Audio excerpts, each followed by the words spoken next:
જોઈ રહ્યા છો ઇન્ડિયા ન્યૂઝ ગુજરાતનો ખાસ કાર્યક્રમ આપણું ગુજરાત અને હું છું આપણી સાથે કિશન તિવારી। સમાચારોની શરૂઆત કરીએ આપણે સૌથી પહેલા મહત્વના સમાચારથી। વાત કરીએ આપણે વડોદરાની તો વડોદરા ગ્રામ્ય એલસીબી પોલીસની મોટી કાર્યવાહી જોવા મળી છે। એક્સપ્રેસવે પરથી 1.9 કરોડ રૂપિયાનો દારૂ ઝડપાયો છે। સતત ત્રીજા દિવસે કરોડોનો મુદ્દામાલ ઝડપાયો છે। જિલ્લા લોકલ ક્રાઇમ બ્રાન્ચે ગુજરાતમાં દારૂબંધીના કડક અમલ વચ્ચે વડોદરા ગ્રામ્ય લોકલ ક્રાઇમ બ્રાન્ચને એક મોટી સફળતા મળી છે। દિલ્હી મુંબઈ એક્સપ્રેસ હાઈવે પર ઓપરેશન પરાક્રમ હેઠળ આ સમગ્ર કાર્યવાહી કરવામાં આવી હતી અને જ્યારે પોલીસે કન્ટેનરમાં છુપાવીને લઈ જવાતો ₹94 લાખથી વધુની કિંમતનો વિદેશી દારૂ ઝડપી પાડ્યો છે। આમાં કુલ મુદ્દામાલની આપણે વાત કરીએ તો 1,09,29,600 રૂપિયાની દારૂની કિંમત જે છે તે 94,23,600 રૂપિયાનું કુલ દારૂ અને એમાં 16,620 બોટલો મળી આવ્યા છે। સાથે ઝડપાયેલું આખું કન્ટેનરને વડોદરા વિભાગના પોલીસ મહાનિરીક્ષક સંદીપસિંહ અને વડોદરા ગ્રામ્ય પોલીસ અધિક્ષક સુશીલ અગ્રવાલની સૂચના મુજબ જિલ્લામાં પ્રોહિબિશનની પ્રવૃત્તિઓ ડામવા માટે તપાસ તેજ કરવામાં આવી હતી અને આ દરમિયાન જણાવી દઈએ કે આ એલસીબી પીઆઈ કેઆર સિસોદિયાના માર્ગદર્શન હેઠળ આ સમગ્ર એચપી ચૌહાણ અને તેમની ટીમને ચોક્કસ બાતમી મળી હતી કે ભરૂચથી વડોદરા તરફ આવી રહેલા એક કન્ટેનરમાં વિદેશી દારૂનો મોટો જથ્થો છે અને જેને લઈને સમગ્ર કાર્યવાહી કરવામાં આવી અને આટલા મોટા પ્રમાણમાં દારૂ ઝડપાયો છે।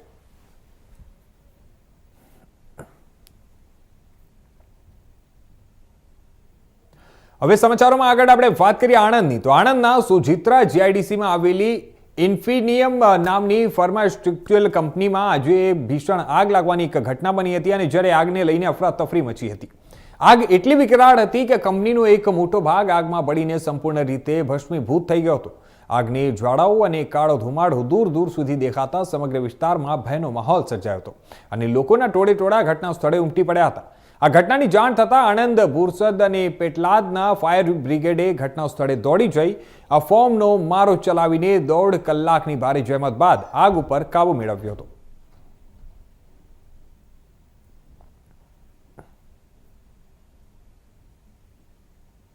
હવે વાત કરીએ આપણે પંચમહાલની તો હાલોલમાં દવા પી જતા એક મહિલાનું કરુણ મોત નીપજ્યું છે।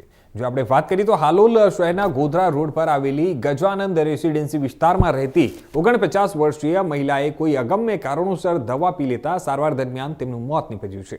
પ્રાપ્ત માહિતી મુજબ વસંતીબેન નવીનભાઈ દરજીએ ગતરોજ સાંજે પોતાના ઘરમાં જ દવા પી લીધી હતી ત્યારે પરિવારજનોની જાણ થતાં તેમને તાત્કાલિક હોસ્પિટલમાં ખસેડવામાં આવ્યા હતા જ્યાં સારવાર દરમિયાન તેમનું મૃત્યુ નીપજ્યું છે। બાદમાં મૃતદેહને પોસ્ટમોર્ટમ માટે હાલોલ સરકારી હોસ્પિટલ ખાતે ખસેડવામાં આવ્યો છે।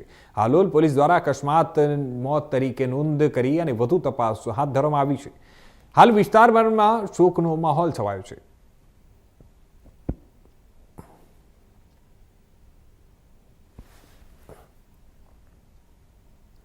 હવે વાત કરીએ આપણે અમરેલીની તો અમરેલી શહેરમાં નગરપાલિકાની ઘોર બેદરકારીના કારણે રોડ પર ગટરના પાણી ફરી વળ્યા છે।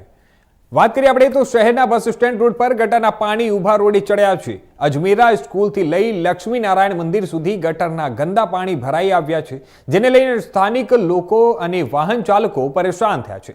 સ્કૂલના વિદ્યાર્થીઓને પણ ગટરની પાણીમાં ચાલીને જવા માટે મજબૂર બન્યા છે। ખાનગી હોસ્પિટલના દર્દીઓ પણ અવર જવર કરવું હવે મુશ્કેલ બન્યું છે। અવારનવાર રજૂઆતો કરવા છતાં પણ કોઈ પણ કામગીરી ન થતા લોકોમાં હવે ભારે રોષ ફેલાયો છે અને સ્વચ્છતાના નામે લાખો રૂપિયાનો કામો થાય છે પરંતુ કામ માત્ર કાગળ ઉપર હોય તેવો લોકો જણાવી રહ્યા છે। અમરેલી શહેરમાં પોષ વિસ્તાર ગણાતા એવા બસ સ્ટેન્ડ મેઇન રોડ પર ગટરના ઉભરાતા પાણીથી લોકો મુશ્કેલીમાં મુકાયા છે। રાહદારીઓ વિદ્યાર્થીઓ અને વાહન ચાલકો પણ હેરાન છે।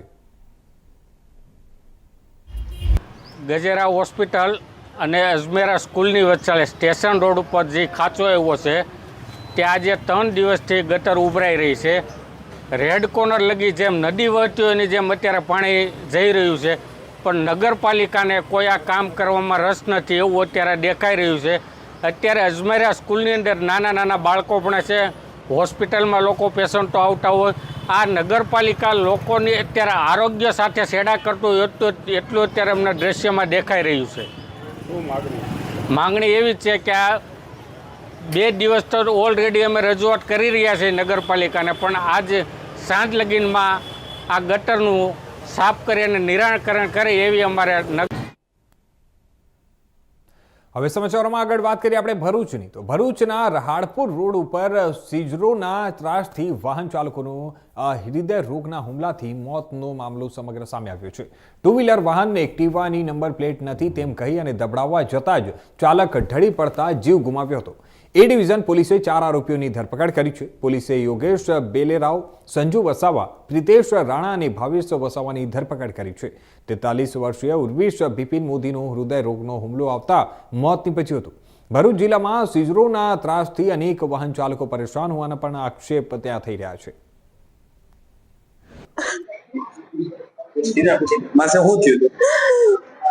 મને મારા હસબન્ડ સ્કૂલે લઈને આવતા હતા. રસ્તામાં એક્ટિવા પર 2 જણ બેઠેલા હતા. સ્ટોપ કરાઈ એક્ટિવા, પાછળથી બીજા 2 આયા બાઇક લઈને. કે સાઈડ પર ઉભી રાખ ગાડી, એમ કરીને અમને સાઈડ પર ઉભા રાખ્યા. પછી કે નંબર પ્લેટ કેમ નહીં લગાવી? 3 મહિનાથી તું ગોળ ગોળ ફેરવે છે. અત્યારે પૈસા આપે. મારા હસબન્ડે કીધું, મેં હમણાં જ ટ્રીટમેન્ટ કરાવીને આવ્યો છું. એડમિટ કરેલા હતા મારા હસબન્ડને. 2 દિવસથી સારું હતું. આજે આરામ કરવા માટે રજા લીધી હતી તો મને લેવા આવ્યા હતા. પોલીસના માણસો હતા અને પૈસાની માંગણી કરતા હતા. એટલામાં મારા હસબન્ડે ફાઇલ બતાવી. એ લોકોએ સાંભળ્યું નહીં. મેં કીધું 108 વાળાને ફોન કરો, મારા હસબન્ડને કઈ થઈ ગયું છે. એમને માથું નાખી દીધું. તરત જ પછી અમે કોઈ ભાઈ ઉભા રહીએ 4 વ્હીલમાં અમે રંગૂન હોસ્પિટલ લઈ ગયા. ત્યાં ડોક્ટરે ના પાડી દીધી.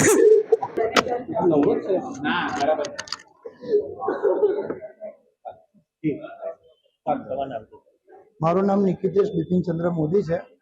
હું આ મરનાર વ્યક્તિનો મોટો ભાઈ છું. જે હું નોકરી પરથી નીકળીને આવતો હતો, રસ્તામાં મારી પર ફોન આવ્યો કે તમારા ભાઈની તબિયત એકદમ ખરાબ થઈ ગઈ છે. તો મારી ભાઈની વાઈફે મને જણાવ્યું કે અમે એને રંગૂન હોસ્પિટલમાંથી સિવિલ હોસ્પિટલમાં લાવીએ છીએ. અને એમણે કીધું એ પ્રમાણે એની કોઈ લોન બાકી નહોતી. એક્ટિવા ચલાવતો હતો, ખાલી એની ભૂલ એટલી હતી કે એની નંબર પ્લેટ નહોતી. એ નંબર પ્લેટ નહોતી, એ પ્રમાણે એને કંઈક 3 મહિનાથી હેરાન કરતા હતા. પણ એની પરિસ્થિતિ એવી નહોતી કે કરાવી શકે એવો હતો. કારણ કે છોકરાઓનું ભણતર, દવા, એટલે એને જ્યારે ત્યાં રિક્વેસ્ટ કરી હશે તો હું મારી રીતે કરાવી દઈશ. પણ આજે એને વધારે પડતો હેરાન કર્યો અને એવું કીધું કે અમે પોલીસ તરફથી આવીએ છીએ. પણ એ લોકોએ ખાકી પેન્ટ પહેરી હતી અને કે અમે પોલીસવાળા તરફથી છે ને અમે પૈસાની માંગણી કરી કે અમે તને છોડીએ નહીં, તું પૈસા આપ. તો મારા ભાઈએ એવું પણ કીધું કે ભાઈ મારી તબિયત નથી સારી, મારી ઓલરેડી દવા ચાલે છે, હું હાર્ટનો પેશન્ટ છું, તમે મારી કન્ડિશન સમજો. પણ કોઈ સમજવા તૈયાર નથી, બસ પૈસાની પાછળ જ દોડતા હતા. તો આવું ક્યાર સુધી ચાલશે? હવે કેટલા નિર્દોષો. તો હવે સમાચારોમાં તરફ આપણે આગળ વાત કરીએ કામરેજની. તો કામરેજ વિસ્તારમાં દર ચોમાસે હજારો લોકો માટે મુસીબત બનતી એવી ખાડીની સમસ્યાનો ઉકેલ લાવવા માટે આમ આદમી પાર્ટી હવે મેદાને આવી છે. વર્ષોથી પડતર આ પ્રશ્ન મુદ્દે તંત્ર અને સત્તાધારી પક્ષની ઉદાસીનતા સામે આમ આદમી પાર્ટી દ્વારા ખાડી કિનારે મંડપ નાખી અને 1 દિવસીય ધરના પ્રદર્શન કરવામાં આવ્યું હતું. આ દરમિયાન કાર્યકરોએ મુખ્યમંત્રી અને સ્થાનિક નેતાઓના માસ્ક પહેરી ખાડીમાં ઉતરી અને સાફ સફાઈ કરી અનોખો વિરોધ નોંધાવ્યો હતો.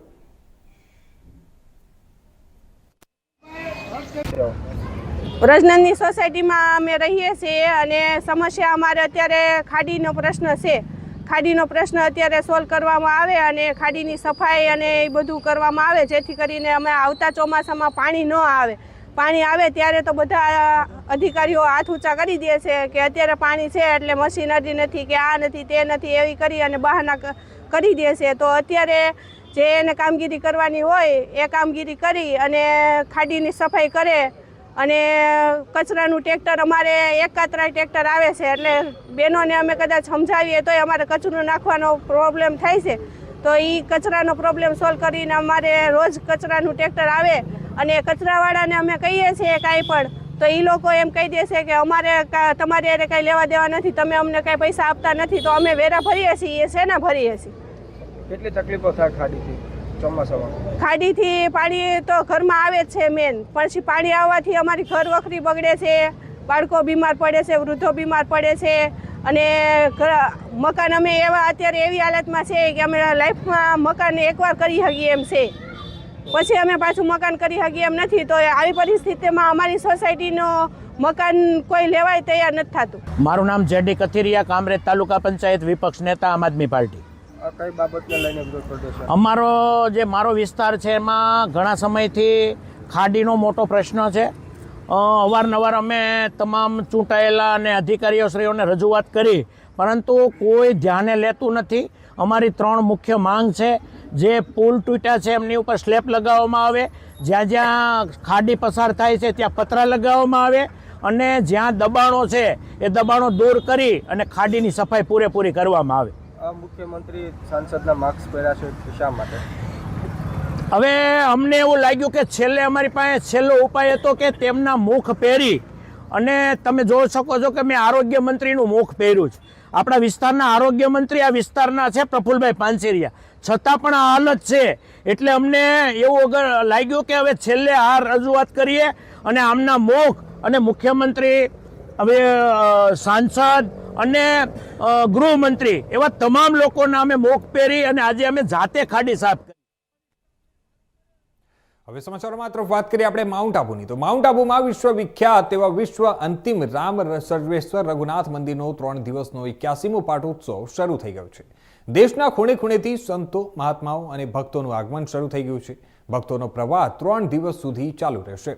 અને આ મહોત્સવ આજે સવારથી શરૂ થયો હતો. પ્રખ્યાત સર્વેશ્વર રઘુનાથ મંદિરના મુખ્ય પૂજારી મહંત સિયારામદાસજી વૈષ્ણવાચાર્યે દીપ પ્રગટાવીને કાર્યક્રમનું ઉદ્ઘાટન કર્યું હતું. માઉન્ટ આબુમાં વિશ્વ અંતિમ રામ સર્વેશ્વર રઘુનાથ મંદિરનો 81મો 3 દિવસીય પાટોત્સવ આજે સવારે ભવ્ય સમારોહ સાથે શરૂ થયો હતો.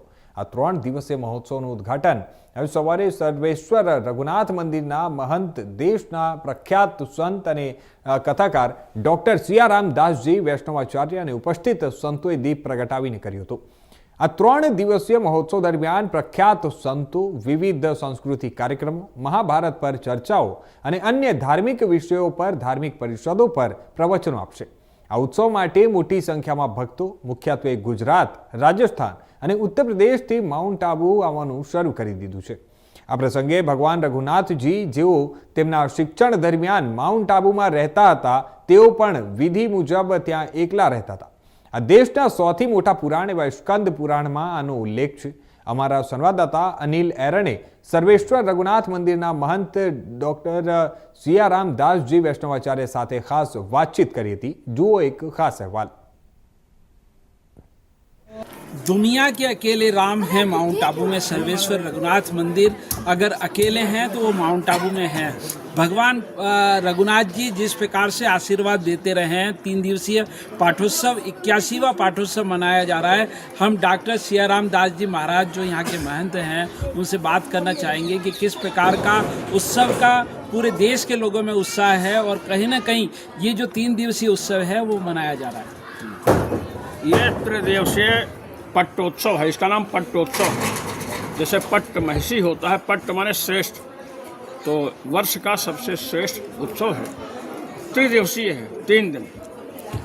तो प्रथम दिवस में जो रघुनाथ जी हैं, एक तो रघुनाथ का अर्थ हमें पता होना चाहिए कि रघुनाथ का अर्थ ही सब समझते, रघुओं के नाथ. रघु कहते हैं जीव. रघवा जीवा तेसाम नाथा रघुनाथ. रघु कहते हैं जीव को, जो अपने जीव हैं. रघ लघ गतौ धातु से रघु शब्द बनता है, उनके नाथ जीवों के नाथ है. अब पशुओं के नाथ कौन है? भगवान शिव. पशुपति कहते हैं. अब ये रघुनाथ हैं. दोनों एक हैं. पशु भी जीव को ही कहते हैं, कर्म रूपी रस्सी से बंधा है. तो त्रिदिवसीय तीनों लोक में भ्रमण करता है. तीनों लोक में भूर्भुवः स्वः, तीनों लोक में अपने कर्म के कारण जीव भ्रमण करता है. तो तीनों लोकों के भवपाश से, कर्म बंधन से, एक दिवसीय कार्यक्रम एक लोक का, दूसरा दूसरे, तीसरा.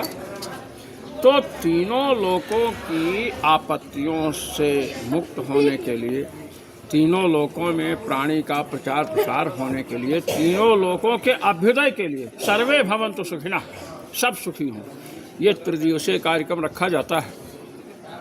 ये जो रघुनाथ जी हैं, ये स्वयं ऋषियों के द्वारा शहीद थे. रामानंदाचार्य जी महाराज के द्वारा हम लोगों को, मैंने लोक को सुलभ हुई तो इसमें प्रथम दिवस में हमारे यहाँ यज्ञ का आरंभ हुआ। आज कितने बटुक हैं सब मिलाकर? लगभग 8 बटुक। नहीं, सब पंडित वंडित सब मिलाकर? हाँ, सभी मिला करके 15 या 16 लोग हैं, ब्राह्मण आचार्य हैं। ये कार्यक्रम आज से आरम्भ हो गया। आज ही संकीर्तन इत्यादि का कार्यक्रम आरम्भ हुआ। इस टाइम अपने बच्चों का सांस्कृतिक कार्यक्रम है, साधु महात्मा है उनके प्रवचन, कल पुनः यज्ञ का आयोजन, और उसी में जो है दोपहर को भोजन, और उसके बाद कल जो है विशेष कार्यक्रम है। विशेष कार्यक्रम जैसे शास्त्रार्थ, कल न्याय दर्शन पर शास्त्रार्थ होगा, और हो सका तो व्याकरण पर भी तैयारी नहीं की है ना, व्याकरण पर भी मैंने कहा था। ये परंपरा 60 वर्षों से लगभग बंद है, उसको हम लोग उज्जीवित कर रहे हैं। और फिर कथा प्रवचन होंगे, और फिर सांस्कृतिक कार्यक्रम कल होगा, जैसे गरबा नृत्य है, और भी कल बच्चों के भी कार्यक्रम होंगे। कल महाभारत का मंचन यहाँ होगा, वेद विद्यालय के छात्रों के द्वारा। आचार्य तैयार कहाँ हैं? ये छात्र आपके सामने लाल कपड़े में दिख रहे हैं, लाल देह लाल लसै उधर लाल लंगूर दिख रहे हैं। और कल शायद वहाँ गुरुकुल के भी छात्र आएंगे। जो शास्त्रार्थ होगा, शास्त्रार्थ में भाग लेने के लिए निधि झा जी हैं, ये PhD कर रही हैं, ये दिल्ली से आई हैं। ये आशुतोष जी कहाँ गए? आशुतोष ये देखिए, ये भी PhD कर रहे हैं, ये दिल्ली से। कल इनका मुकाबला वेद विद्यालय के छात्रों से करवाना है। ये चुन्नू मुन्नू जो दिख रहे हैं, समझे कि नहीं, वो भी तैयार है, ये अपने ही छात्र हैं, वो भी अपने छात्र हैं। इस प्रकार ये राधाकृष्ण दास जी महाराज हैं, सब लोग इसमें दत्तचित्त होकर के लगे हैं। और ये उत्सव केवल रघुनाथ मंदिर तो का है, क्योंकि रघुनाथ जी रघुनाथ मंदिर के रघुनाथ जी पूरे आबू वासियों के ही नहीं, संपूर्ण भारतवासियों के, संपूर्ण ब्रह्मांड के हैं, इसलिए सबका है। इसलिए हम लोग सर्वे भवन्तु सुखिनः की भावना के साथ इसका समापन करते हैं। जय श्री राम। जिस प्रकार से शोभा यात्रा में भगवान निकलते नगर में आशीर्वाद प्रदान करते हैं, शोभा यात्रा भगवान की इसलिए निकाली जाती है कि जो वृद्ध है, बालक जो यहाँ नहीं आ सकते हैं प्रतिदिन दर्शन करने, तो शोभा यात्रा में जब पट्टोत्सव के दिन उनका एक बार दर्शन करेंगे तो उनको वर्ष भर दर्शन का फल मिलेगा। और रघुनाथ जी के साथ साधु महात्मा जाते हैं, भक्तजन जाते हैं, तो वह वातावरण अत्यंत पवित्र हो जाता है। जैसे हम प्रभात फेरी निकालते हैं, इसी प्रकार शोभा यात्रा ये पूरे भौगोलिक शुद्धि का ये अभियान है। जिस प्रकार से आपने बताया कि किस प्रकार से माउंट आबू के इस उत्सव की महत्वता है, और एक समय था जब राजस्थान के मुख्यमंत्री लगातार जब वहां से रवाना होते थे, इस मंदिर के दर्शन करने आते थे, और इसकी जो गरिमा है वो आज भी बनी हुई है इस पाटोत्सव से, कि 81वां पाटोत्सव जो है बड़े उत्साह के साथ में मनाया जा रहा है। कैमरा पर्सन दलपत राणा के साथ अनिल एरन, इंडिया न्यूज़। તો બીજી બાજુ વાત કરીએ હવે માઉન્ટ આબુની જ આપણે, તો માઉન્ટ આબુમાં હવામાન વિભાગમાં પલટો આવ્યો છે। છેલ્લા 2 દિવસથી તાપમાન 5 ડિગ્રી પર છે। પ્રવાસીઓ માઉન્ટ આબુમાં રાજસ્થાનના કાશ્મીર જેવો હવામાનનો આનંદ માણી રહ્યા છે।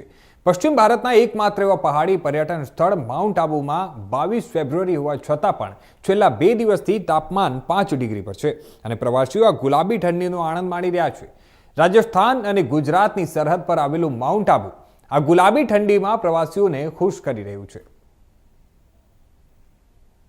माउंट आबू का आज रविवार और 22 फरवरी हो चुकी है, लेकिन जिस प्रकार से तापमान माउंट आबू का खुशनुमा है, माउंट आबू का तापमान आज 5 डिग्री पर है, और लगातार कल भी जिस प्रकार से 5 डिग्री पर था, लेकिन पर्यटक जो है माउंट आबू के इस गुलाबी मौसम का आनंद उठा रहे हैं।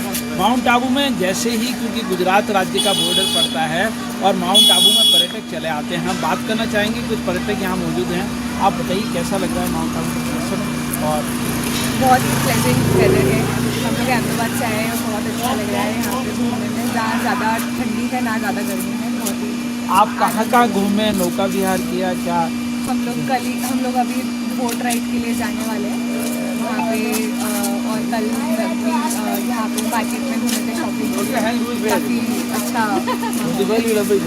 क्या कहना चाहते हैं आप कि ऐसा मौसम है?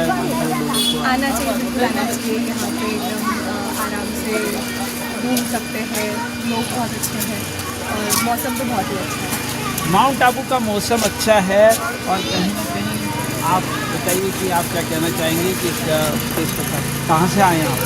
हम लोग राजकोट से आए हैं, वीरपुर के गाँव से। कैसा लग रहा है मौसम माउंट आबू का?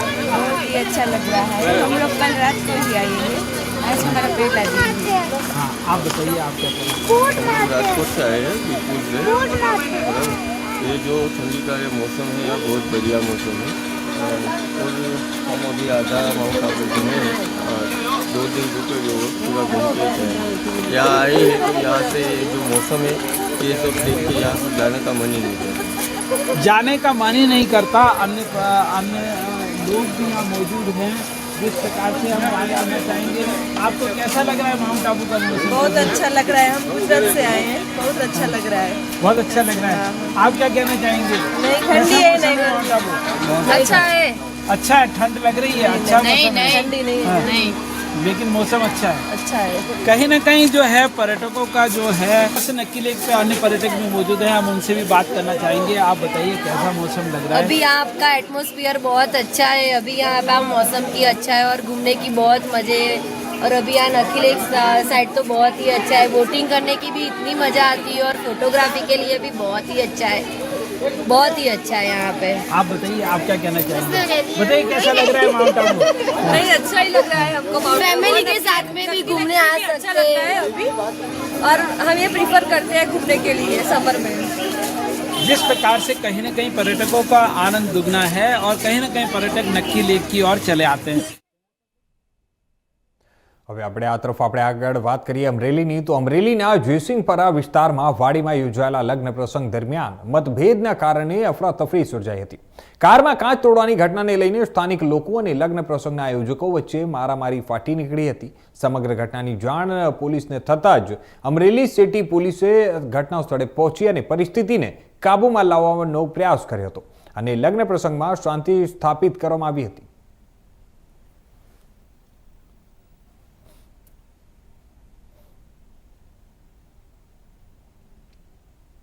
તો બીજી બાજુ આપણે વાત કરીએ તો અમરેલીના સાવરકુંડલા રંગોડા સ્ટેટ હાઈવે પર ભયાનક અકસ્માત સર્જાયો હતો. ભાવનગર તરફથી સાપ્તાહિક મુસાફરી માટે જતી કાર અને આદસંગ તરફ લગ્ન પ્રસંગમાં જતી કાર વચ્ચે સામસામી ધડાકેભેર અથડામણ થઈ હતી, જેમાં એક વ્યક્તિનું ઘટના સ્થળે જ મોત નીપજ્યું હતું. 108 અને પ્રાઇવેટ એમ્બ્યુલન્સ દ્વારા ઇજાગ્રસ્ત મુસાફરોને તાત્કાલિક સારવાર માટે હોસ્પિટલ ખસેડવામાં આવ્યા હતા. જ્યારે કુલ 9 મુસાફરો ઇજાગ્રસ્ત થયા છે, જેમાં 5 ગંભીર ઇજાગ્રસ્તોને અમરેલી સારવાર અર્થે ખસેડવામાં આવ્યા. અકસ્માતની ઘટના જોઈ સેવાભાવીઓ દોડી આવ્યા અને તરત પોલીસ ઘટના સ્થળે આવી તપાસ હાથ ધરી છે અને મૃતકની ઓળખ કુલદીપભાઈ ચંપુભાઈ ખુમાણ તરીકે થઈ છે.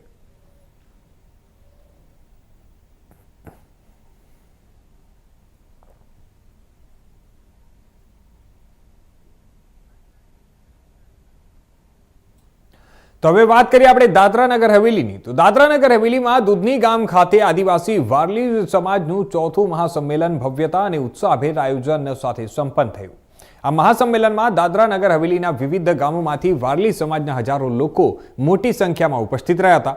વિશાળ જનમેદનીએ સમાજની અખંડ એકતા, સંગઠન શક્તિ અને પરસ્પર સહકારની ભાવનાને જીવંત રીતે પ્રતિબિંબિત કરતી હતી. ત્યારે આ કાર્યક્રમ સ્થળે પરંપરાગત વેશભૂષામાં સજ્જ સ્ત્રી પુરુષો અને યુવાનોની ઉપસ્થિતિએ વારલી સંસ્કૃતિની રજૂ કરી હતી. ત્યારે સમગ્ર વાતાવરણમાં સામાજિક ગૌરવ અને ઉત્સાહની લાગણી સ્પષ્ટ અનુભવી શકાય તેવી હતી.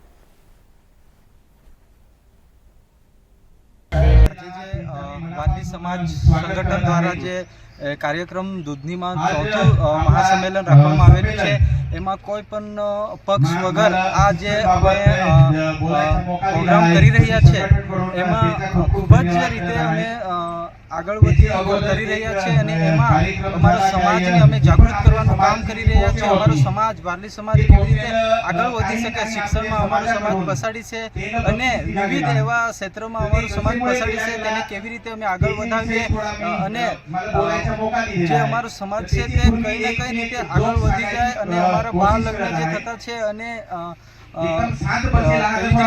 આત્મહત્યાનું હમણાં કેસ વારલી સમાજથી આવી રહ્યું છે, એના પર પણ અમે ચર્ચા કરતા છે. અમારા વિશેષ શિક્ષણ જે પણ અમારા એક્ઝામ આવે છે એના વિશે પણ અમે ચર્ચા કે કેવી રીતે અમારો સમાજ આગળ વધે અને અમારો સમાજ ભરણ પોષણ મતલબ આગળ વધી રહ્યો છે, એના પર અમે ચર્ચા વિચારણા કરી. અને આજે દાદરાનગર હવેલી ને વારલી સમાજને કહેવા માંગુ છું કે આવા જે વિશેષ પ્રોગ્રામો રહેશે એમાં ભાગ લે એ સમાજથી આપણને ખૂબ જ એવું શીખવાનું મળે, સમજણ મળે કે એનાથી આપણે વિશેષ આપણા સમાજને કેવી રીતે આગળ વધવાનું છે તેના પર વિશેષ ચર્ચા થાય છે. અને એવી જ રીતે આ વારલી સમાજ સંગઠન છે એ ખૂબ જ મહેનત કરી રહ્યું છે અને આવનારમાં વારલી સમાજને જાગવાની જરૂરત છે, બધા આગળ વધે એવી જ અમે આ પ્રોગ્રામ એના.